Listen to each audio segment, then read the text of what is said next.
So this all began on June 16th, standing in New York City at Trump Tower and standing with my wife, who did a beautiful job last night on Anderson Cooper, I have to tell you. She did a great job.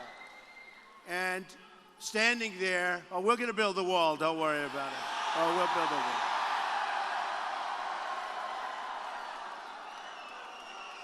That wall is getting taller with every interview these ex-Mexican presidents do.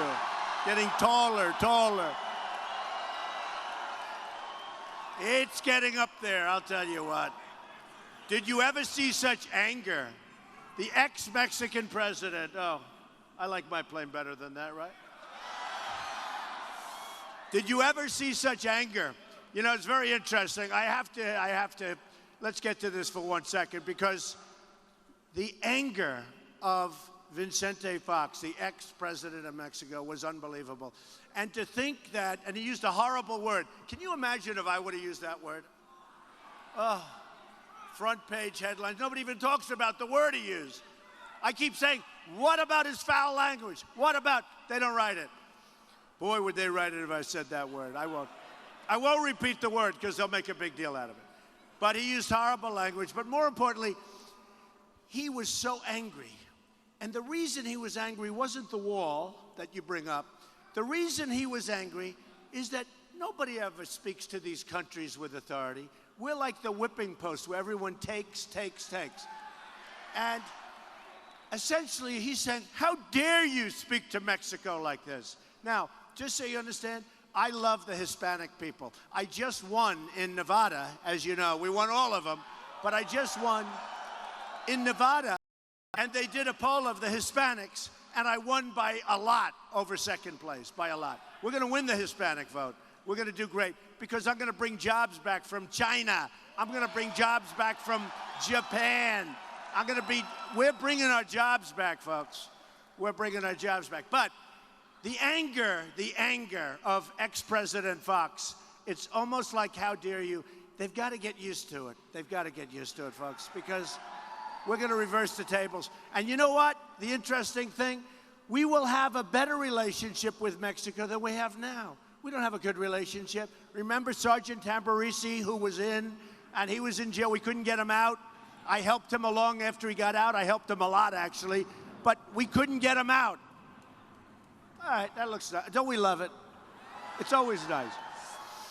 We couldn't get him out of jail, and we had a president that I don't think he made one phone call.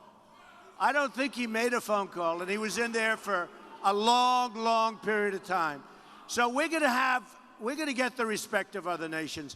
We lose, as an example, with Mexico, $58 billion a year on trade. So we have a trade deficit. We have a trade deficit of $58 billion. And when they say the wall, these politicians come up to me and they say, Donald, you don't really mean Mexico's going to pay for the wall. I said, you don't understand. 100%. They go, no way you're going to get them to pay. They used to say, no way you're going to build the wall. Now, the other day, I hear this Rubio, I call him, correct. I call him Little Marco. Hello, Marco. He said I had small hands. Actually, I'm 6'3", not 6'2", but he said I had small hands. They're not small, are they? I never heard that one before. I've always had people say, Donald, you have the most beautiful hands. Right? No, I never heard that one. But that's politicians. They do this stuff. And he wanted to be Don Rickles, and it hasn't worked because he's gone down. He's gone down. But I see this guy, and he's doing a thing. We will build a wall. I said, where did this come from all of a sudden? And the same thing with Ted Cruz. I call him Lion Ted. We will build a wall, he says. Lion Ted, we will build a wall. Anything you do, you take a position, and then you see him on television when he's not around you, and he says exactly the opposite of what your position is. The only advantage I have is that we have a big, big speaker out there. We have a lot of people, so we can call people when they lie. But these politicians are bad. I mean, they lie, and we're going to get it straightened out, folks. We don't have to lie. We don't have to lie. So it all began on June It all began on June 16th, the famous escalator ride. And I said to my wife, we got to do it. Oh, good. They're friends. Good. Thank you. Thank you. I was hoping it was a protester so the cameras would show what a big crowd we have. Oh, so many horrible, so many false stories. So many. The only way they show our crowds is when there's a protester. And sometimes I'm going to have to start doing this. Would anybody like to play protester today? I'd like to put them right in the corner of that room, right in the corner. You know, for a long time I said, oh, the cameras are very modern, they don't move. Because my wife would always say, you never show the crowd. And then one day we had a protester, and those cameras, they bend like a pretzel. Believe me, they move.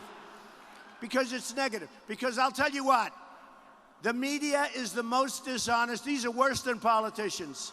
They are the most, true. They are the most dishonest people that you'll deal with. They know what's going on. A story was written last night from a failed paper in Iowa. Can you believe it? And a failed paper in Iowa. And it was a story about having people evicted from one of my rallies. And I was in the airplane. I have nothing to do with it. I show up. I didn't even know anything happened. And they wrote this vicious story, and it gets picked up by everybody. And this is a paper that's an enemy of ours with a writer who is horrible. And they pick it up all over the place. And they said Donald Trump ordered him out. I was in my plane. I was traveling. I didn't even know these people. They are such liars. They are disgusting people, I'm telling you, most of them. No, you have about 20% of them that are good. 10%, by the way, I have to say, 10% are actually great. 20% are good, but for the most part, the worst. So here's some good news. This just came out. I have to tell you before we get to the escalator. CNN, Trump, 49.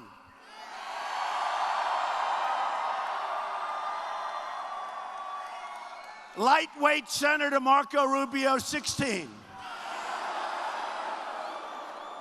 Lion Ted Cruz, 15. Good guy, he is a good guy. Ben Carson, 10%. Ever hear Kasich?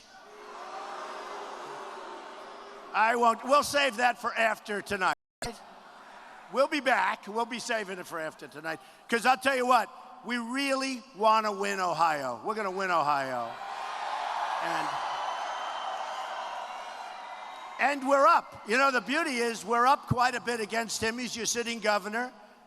And I always say, and I say it respectfully, and I like him, but it helps when your state happens to hit oil. Do you agree? Doesn't that help? It does help. You hit oil. Fracking is a great thing. What's happened with fracking, what's happened with energy, and what's going on with energy is a great thing. Now, in Florida, I think I'm like 21 points up on a senator that never shows up. He hasn't shown up to vote. He's got the worst voting record in the United States Senate.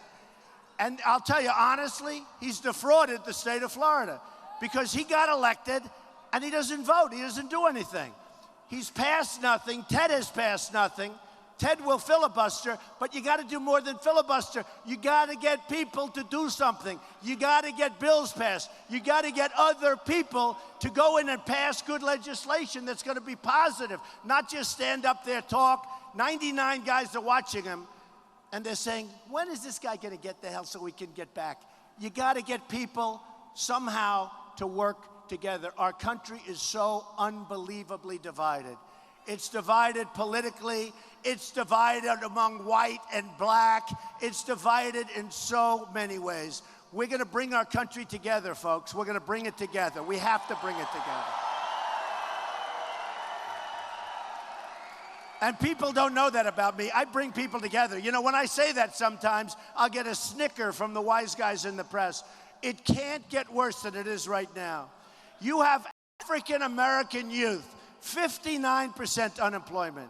You have African-Americans in their prime, just so badly treated in terms of unemployment. We're going to bring this country of ours, we're going to bring it together. You know, our theme is Make America Great Again, right? Well, honestly, we want to make it great for everybody. We want to make it great for everybody. And we're going to do it. We're going to bring it together. So when I came down, I said to my wife, and let me tell you, it takes guts. I'm not a politician. I never did. I've employed tens of thousands of people over the years. I've employed thousands and thousands of Hispanics. That's why I'm doing well with Hispanics. They understand what's going on. But, and I'll give you an example. The United States government has a job that they're putting out to bid. They put it out 2 years ago. Oh, I hear a noise. Hello. Hello. Is that a friendly noise or an unfriendly noise? All right. Goodbye, darling. Never ends. Never ends. Never ends. That's all right. That's all right. That's all right. Goodbye. By the way, do we love our police? They do such a great job. They do such a great job. They are so underappreciated. And do we love our vets? We're going to take care of our vets, folks. And we're going to rebuild our military. It's totally depleted. We're going to rebuild our military. Bigger, better, stronger. And nobody's going to mess with us again, folks. Nobody. Nobody. Nobody. Thank you. Thank you. Do we love each other in this room? It's love. It's love. Hey, a friend of mine comes to see me, and he's a very, very successful guy. And I was speaking in front of a crowd of 21,000 people. The other night in Alabama, we had 35,000 people in a football field. And he was there. It was awesome, right? And he's a really successful guy, somebody that you all sort of would have heard of from a business success. And he said, how do you do that? He said, if I have to speak in front of 10 people, I can't sleep at night. I said, let me tell you something. There is such love in those rooms, in those stadiums, in those areas that I speak. It's actually easy. There's love. It's like a family. It's love. It really is, too. It really is. It's love. So when I came down that escalator, I said, you know what? Let's just do it. And I took a deep breath. I went, whoa. And I came down with Melania, and I looked at what was going on. Horrible, horrible, horrible Iran deal. You look at that horrible deal. We give $150 billion. We get nothing. We get nothing. And you look at our trade deals. They're the worst ever, ever, ever. And we can't go on like this. We cannot continue to lose hundreds of billions of dollars with various countries, China being the worst abuser. And I like China. I have the biggest bank in the world from China, my tenant. I sell millions of dollars worth of condos to Chinese people. I get along great with China. I mean, they're killing us. Their leaders are too smart for our leaders. In Mexico, their leaders are too smart for our leaders. Which is this group here. Get them out of here. Get them out. Out, out, out, out.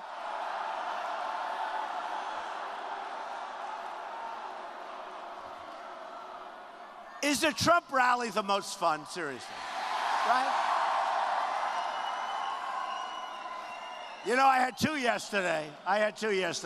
We went to Virginia, we went to Georgia. We had two great rallies, big rallies, lots of people, thousands and thousands of people. The first one had quite a few protesters. We had to stop about 3 or 4 times. The second one had none.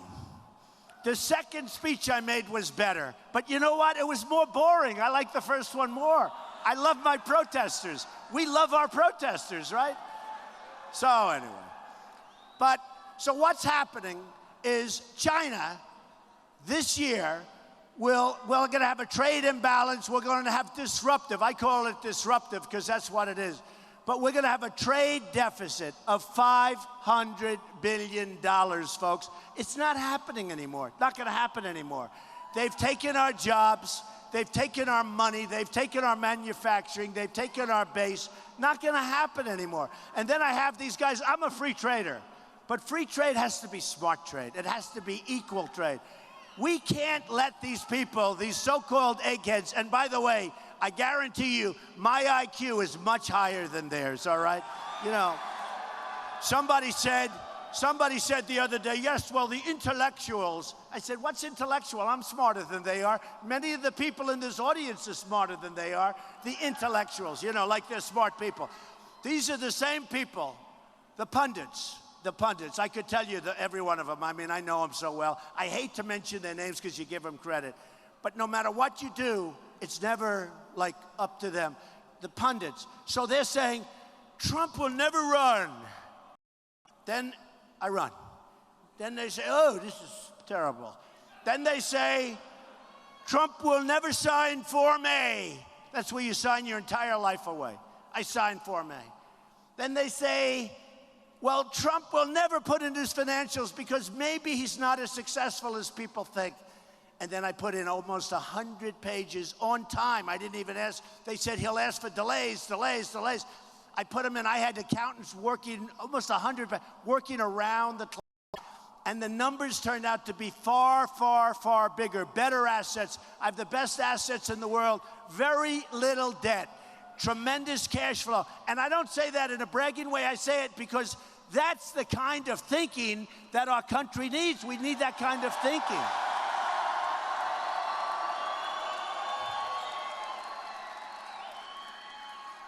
So I built a great company, an incredible company, and then I built so much. And then we had The Apprentice. I mean, one of the most successful shows in decades on television.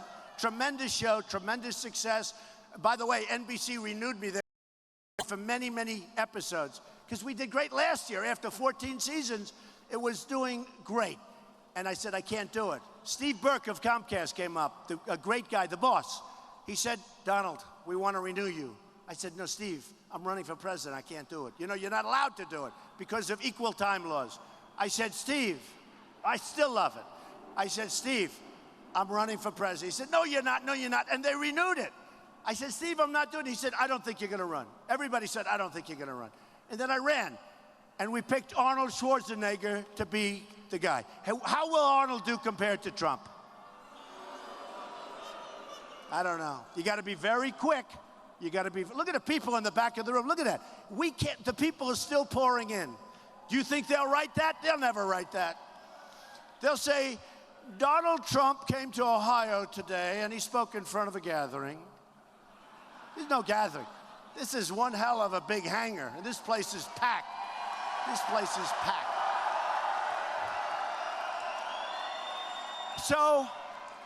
So I give up a lot. I mean, I give up a 2-hour primetime show. I give up deals. I give up a lot of things. I've written many books, bestsellers, many bestsellers. The Art of the Deal is the #1 selling business book of all time. And by the way, Barack Obama did not read it. John Kerry did not read it, believe me. They did not read it. So I came down the escalator and I said a little thing about trade. And I said, this is going to be about trade. And then during the speech, I said illegal immigration. I started talking about it. Believe me, folks, illegal immigration has turned out to be one of the really big factors in this entire campaign. You wouldn't even be talking about it, you wouldn't be hearing about it if I didn't take all that heat and mention that in my first speech. You wouldn't even be talking about it. And then it turned out that illegal immigration is a much bigger deal than people understood. The crime is incredible. And then you see Kate, beautiful Kate in San Francisco, get shot in the back by a guy that's been here 5 different times he came over, and probably a lot more than that. And then you see other things. Jamil, whose father is an incredible guy who I got to know. He became a friend of mine. Jamil, going to have a football scholarship, great quarterback, great student, going to get a scholarship to the best colleges. And he's a young boy, and he gets shot in the face 3 or 4 times in the face, going home to see his father, walking on the sidewalk, not touching anybody, not talking to anybody. And you see the veteran, a female, 65 years old, raped, sodomized, and killed in Los Angeles. And you know what? And you say, and that's 3. There are hundreds. It's out of control. And then you see what happens with the economy, and you see what's going on with drugs pouring through our system.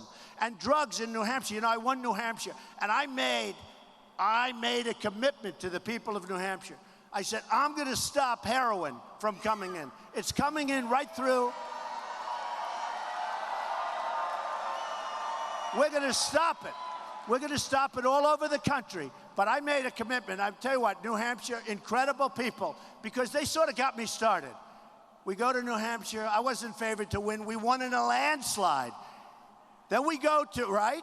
Then we go to South Carolina, where the evangelicals are unbelievable people. Unbelievable people. We go to, right? We go to South Carolina, and what happens? I win in a landslide. What happened? And I won with every single group, every single state I won. I won with every. Then we go to Nevada, same thing. We won with the rich. We won with the less than rich. We won with the highly educated. We won with the less than educated. And I always say, I love those people. I love them. I do love them. And we won with everything. We won with men. We won with women. We won with evangelicals. We won with the military. We won with the vets. We won with everybody. And there's a movement going on. There really is. There's a movement going on. 3 weeks ago, Time magazine did the cover story on this movement. They say, in the history of American politics, the history of the United States, there has never been anything like this that's happened. There's never. And I've been watching this Nikki Haley, and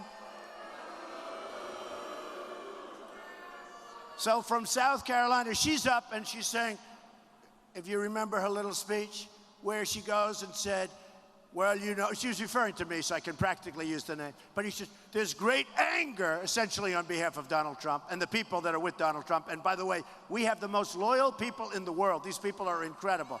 Every poll shows I can do practically anything, maybe even anything, and nobody's going to leave. Leave me if I do something bad, though. That's okay, don't worry, but I won't. But they say they're the most loyal, where we have this incredible percentage of people. In fact, they said the other night on television, those people will never leave. Whereas other people, they'll leave like if you sneezed incorrectly, they'll leave. They're gone. They're gone. But Nikki Haley said, there's great anger, great anger. And I said to myself, that's interesting. I think she's referring to me. And she's referring to the people, of which I think we have a majority, big by far, in the country. And so what I did is during the debate, 2 debates ago, they said, Mr. Trump, are you angry? Now, I was supposed to say, oh, no, I'm not angry. I'm thrilled with the way the country is being run. Isn't it brilliant? Isn't it brilliant? We get nothing, right? We have bad trade deals.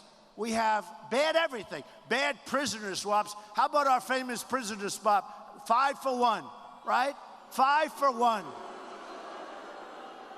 We get a dirty, rotten traitor. They get 5 people that they want desperately. And remember this, 5 people at least were killed going after this guy. We have a real unemployment rate well into the 20s. You know, it's a phony number. That number was developed, this number of 5%. That number to get there was developed by politicians to make them look good. Out like this if we didn't have tremendous unemployment. Our economy stinks. China and everyone else is stealing our jobs. Mexico just took Carrier. You know all about Carrier, right? I see it on television 2 weeks ago. Wonderful people. They could be us. Wonderful people. 1,400 being told by some executive, we're moving to Mexico. Sorry, folks, you're laid off. The devastation of those people, good product. The devastation of those people was horrible to watch it. And I said to people, you know, I'm a free trader, and to be conservative, you're supposed to be a free trader. But you got to be a smart trader. I don't want to say I'm highly anything anymore. I say I am a common sense conservative. Is that okay? Because these so-called conservatives, these, you know, hardline, Donald Trump is calling for a tax on goods coming into our country. Well, if China taxes us, which they do big league and nobody even talks about it, then I'm going to tax them the same amount, okay? All right? Now, what I'm going to do, and I'll tell you, we're losing a lot of our businesses. Pfizer is leaving. Massive Pfizer, the big pharmaceutical company, they're moving. You heard about it. They're leaving our country. Thousands and thousands of jobs. They're moving to Ireland. We're going to stop all of it. But here's the story. Here's the story. Take Carrier, nice and simple. And by the way, United Technologies, part of Carrier. The whole thing is a disaster. They're moving people. So many people moving to Mexico. We got to stop it. We're not going to have any jobs left. Mexico is the new China. Remember this. I love the Mexican people. I love the Hispanic people. But their leaders are too smart for our leaders. Our leaders don't have a clue. Frankly, our leaders are stupid, folks. They're stupid. So here's what we're going to do. And somebody will say, he is not conservative, because there's only one way to stop it. We're going to, and I know it doesn't sound presidential, and I can pick one of my killer negotiators because I know the greatest in the world. Carl Icahn, the great businessman, just endorsed me. I have many other business people endorsing me. They say I'm the only one that knows what I'm talking about, which is true, because I deal with Rubio. I deal with Cruz. These guys don't know anything. They have no clue what's going on, I'm telling you. So I have the big business leaders, the great business leaders, the people that made billions. They don't want money. We have political hacks doing our negotiation. Here's what we're going to do. I'd like to do it myself. I know it's not presidential. They're going to say, that is not presidential. I know I'm the president of the United States, and I call up the head of Carrier. And I start talking to him about 1,400 jobs. The president's not supposed to be doing that, but I'll do it anyway, okay? All right, you mind? You know what? It's too easy. I don't want to give it. We're going to have the greatest negotiators in the world. I know them all. I know the good ones. I know the bad ones. I know the underrated ones that are better than everybody and nobody knows who they are. I know the ones that are highly overrated, that you think are good and no good or not great. Everybody's better than what we have. You know, these are the biggest deals in the world. These are bigger than any company deals. These are deals in the trillions and trillions. Trans-Pacific Partnership, a disaster. It's a disaster. We're giving our country away. That's going to be a disaster. So here's what I'm going to do. The president, sir, is calling you. The president of what? The president of the United States. Oh, he's calling me. Now, here's the head of Carrier. Yes, Mr. President. Whatever your name is, here's the story. You just left 1,400 great people who've worked for you for many years. They've done a great job. They built up your brand. They've done a great job. And you can negotiate with them for wages and all that stuff. You can even move to another part of our country if you have to. But let me tell you something. If you don't move back, we're going to have to talk. And they're going to say, we cannot do that, sir. Okay, good. Here's the story. We are going to charge you a 35% tax on every air conditioning unit that you send across the border to the United States. Every single one.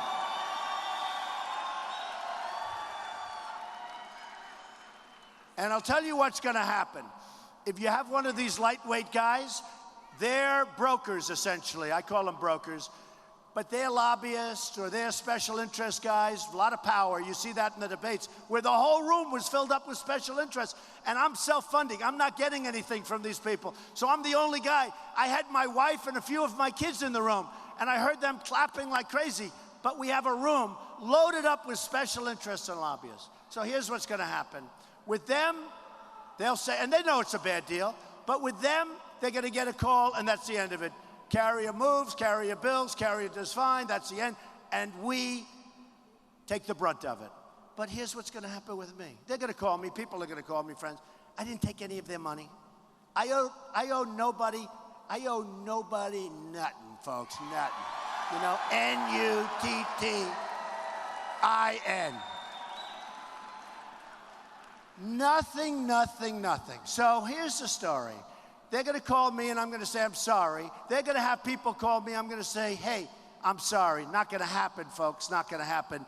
And within 24 hours, I will get a call back, probably from the head of Carrier.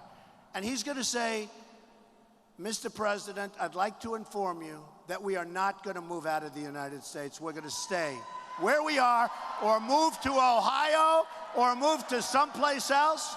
We'll move to Michigan. We'll move to New York. We'll move to someplace, as long as it's in the United States, folks. And that's what's going to happen, as sure as you're sitting there.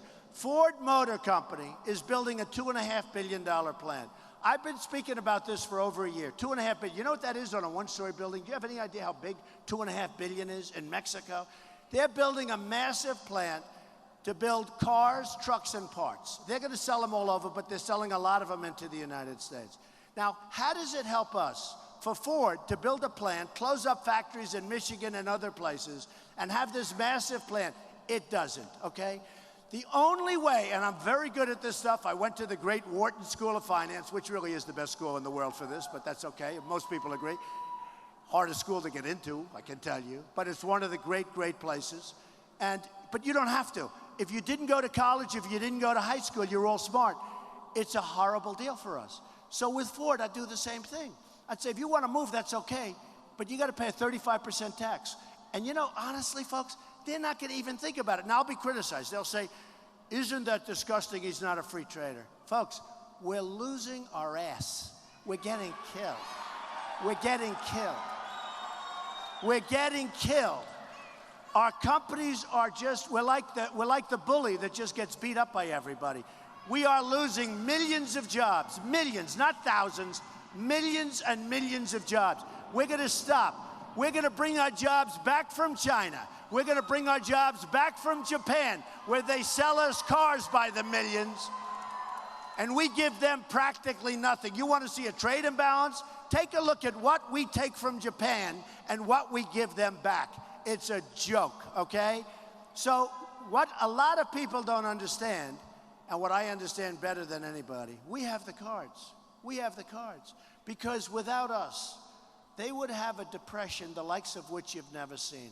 We have to a certain extent, untie ourselves with some of these horrible deals we've made. We've got to make better deals, stronger deals, smarter deals. And you know what?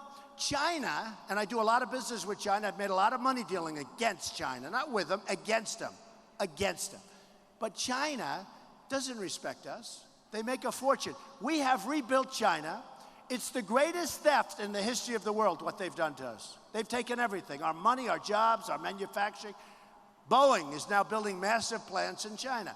Then they're going to devalue their currency, and all of a sudden, in South Carolina and in Seattle and in the different places, all of a sudden they're going to say, well, we're not making too many planes. They're going to make them in China. I know exactly what's going to happen. And they wouldn't have done the plant except when they made a big order from China. China said, we're going to order these 300 planes, but we want you to build a massive plant. And I know what's going to happen. Once the plant is built, they're going to devalue their currency more. It's going to be impossible for the American people to compete with that, and we're going to lose all those jobs. Not going to happen, folks. We're not going to let it happen, okay? We're not going to let it happen. So nobody knows this stuff better than me, and believe me, we're going to stop the outflow of our companies. We're really losing a lot. We have corporate inversions where companies are going out to get cash. You know, we have $2.5 trillion at least. I think it's double that number. That's a government number, and the government has no idea about numbers. We have $2.5 trillion at least outside of this country. The Democrats agree we should bring it immediately back. The Republicans agree that we should bring, everybody agrees.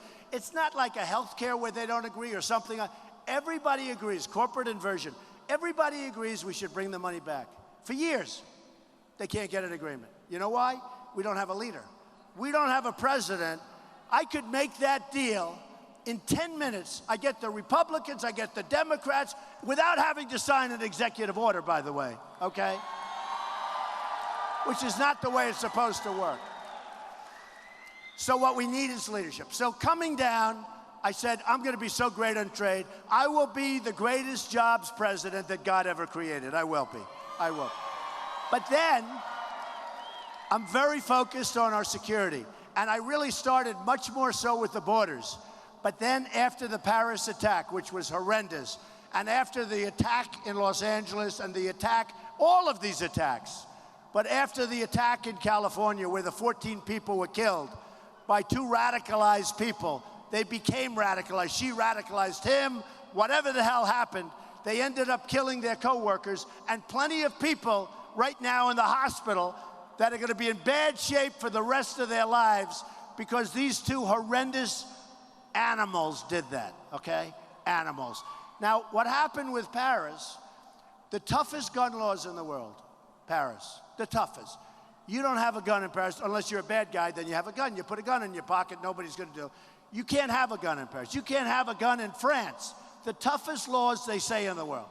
So what happens is these thugs walk in that they press called the mastermind. And I said, stop calling him the mastermind. He's a dirty rut. I called him the guy with the dirty hat, right? The white hat. I said, stop calling. And you know, they really have.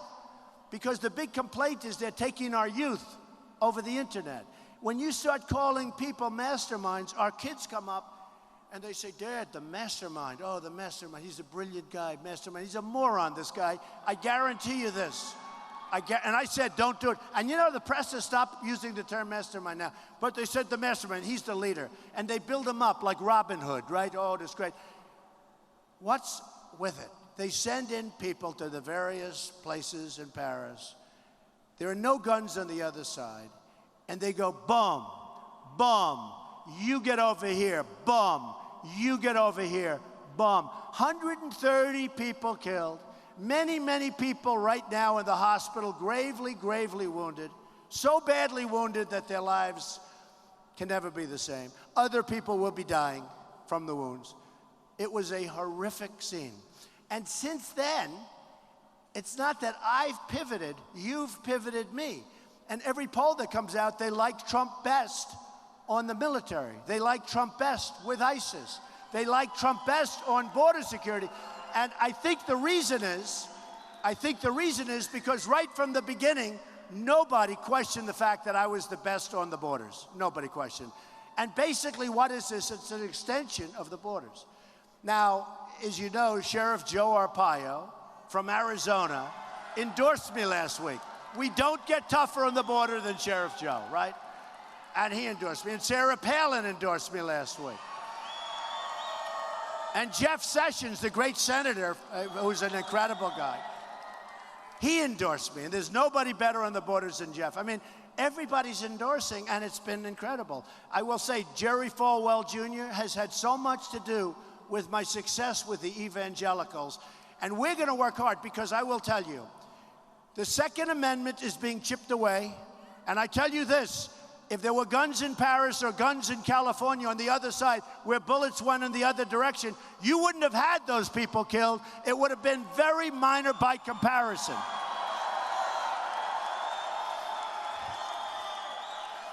And we're going to save our Second Amendment. It's being chipped away at it. Chip, chip, chip. We're going to save it. And I'll tell you the other thing. Christianity is being chipped away at. Very rapidly chipped away at. And we're going to save it. And I've gotten such incredible support from the pastors and the ministers. And I had a meeting, and the meeting was amazing. I said, how many Christians do you think we have in this country? And it was sort of determined like 260 million. That's more than we have women, and it's more than we have men.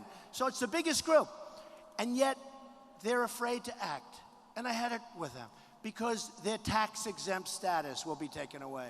Because during Lyndon Johnson's regime, or whatever you want to call it, during his tenure, they passed legislation where the churches can't get political. And I think it's unfair. Why shouldn't they be allowed to? And I said to some of the really great pastors that have been so incredible and so supportive, Pastor Jeffress has been incredible, all of them. Pastor Paula White, she's been incredible, so many of them. I said to him, I said, you know, in a way you have less power than a person walking down the street because you're afraid to do anything. And you can't really fight for Christianity and all it stands for because of some law that they take away your tax-exempt status. We're going to change that. We're going to get rid of that legislation that was passed by President Johnson. We're going to take care of it. And believe me, I will be doing it. And just a little thing, but it's to me very important. At Christmas time, we're going to walk into stores and we're going to be saying Merry Christmas again. Remember that. Just remember that. So, just to finish up, it's so important that on the 15th you get out. Today's such a big day. And I shouldn't be here because I shouldn't be thinking about this. I should be thinking about tonight. But Ohio is so important to me, especially the great relationship that I've had, you know, being here and staying here and being here for summers, and I loved it. It's special. But I'm here because it is so important. I'm going to be back. I'll be back. We have a 2-week period. But winning Ohio is so important. It's going to send a signal like nothing else. Winning Ohio is so, so important. So we have to get it. But let me just tell you, Hillary Clinton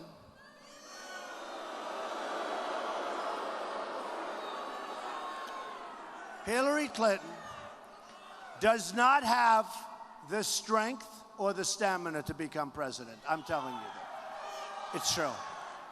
Do you ever notice she goes to a meeting and then you don't see her for 5 days, and then she goes to another and everything's set up? They interview the people before they ask the questions. We aren't doing that. But she doesn't have the strength or the stamina to be president. She doesn't have the strength or the stamina to negotiate with the Chinese great trade deals. It won't happen. She doesn't have the strength or the stamina to deal with Mexico. How about when Joe Biden apologizes to Mexico? Hey, we love Mexico. We love Mexico, but they're killing us on trade and they're killing us at the border. And you know what? They should do something about it, because frankly, they could stop illegal immigration without even building a wall, but we're building the wall anyway just in case. But I'm going to get them to stop it without even building a wall. And then we have a president, a vice president, go out and apologize to a guy that used the worst word you can use, and he's apologizing. He's apologizing. And he's apologizing because he was angry at the United States when he's been ripping off the United States for years. It's not going to happen anymore, folks. It's not going to happen. So Hillary Clinton cannot do the job, number one. Number two, she shouldn't be allowed to do the job, because what she did was a criminal act. She shouldn't be allowed to run, okay? She shouldn't be allowed to run. Now, polls are showing that I'm beating Hillary Clinton. Numerous polls have come out. And in all fairness, I haven't even started on that yet. I only did 4 weeks ago. You remember, she made a statement about me. She said, Donald Trump is sexist. And did I hit her? And believe me, I guarantee you, her husband said, don't ever do that again. That was they had a rough weekend. That was a rough weekend. But look, let me just tell you. We're doing great. USA Today poll, the Q poll, a lot of polls. One of the Fox polls just came out, and I'm beating Hillary. But I haven't even started on Hillary yet. Hillary cannot make America great. She was talking about something yesterday, making America whole. Whole. No, I don't want whole. I want great again. I want great again. I don't want whole. I think I'll use that as a commercial. We'll make a split screen. She'll be saying, we're going to make America whole, whatever that means. I don't think she knows what it means. We're going to make America whole, and I'll be saying, we're going to make America great again. I think we will. So, again, I love you people. I love you people, special people. I love the people of this country. That's why I'm doing this. I didn't need this. I didn't need to do this, okay? Forget the money. I don't care about the money. This is a lot of work, believe me. Somebody said, you have the greatest energy of any human being I've ever seen. But this is a lot of work. But I do it because this country has been so good to me. We're going to bring back our country. We're going to start winning again. We're going to win, win, win. We're going to win so much. I jokingly say, we're going to win here. We're going to win with trade.